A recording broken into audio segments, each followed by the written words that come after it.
Video yamboyoyo tinaonesana mmene tingabisire machati athu a WhatsApp kuti wina asamaone ende azikhala kobitsika tizichita kupanga search.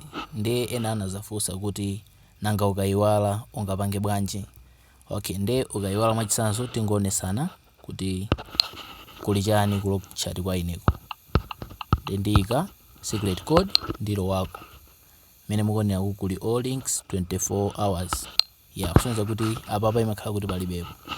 Ndiye kuti muichotse kumene koko ku locked chat iko. Timapita apa pa 3 dot pa pakona apa pita pa settings. After pa settings tipita pa privacy. Privacy tiseseleka mutsimu ndikupeza apa palemba kuti chat lock. Tikapanga click pamenepo ndi kuti panga unlock and clear locked chat. Unlock and clear locked chat. Ndiye kuti tipanga pamenepo.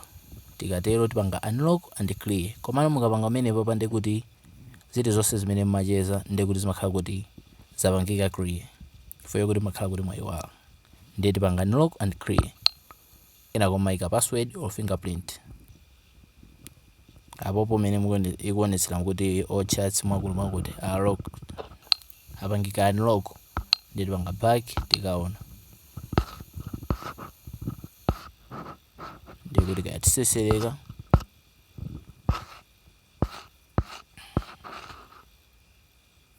Iyo ija ndi all links 24 hours. Ndiye kuti kulibeko chilichonse kusonyeza kuti tapanga clear chat icho chabwerera. Komano zimene timacheza zimakhala kuti kulibeko.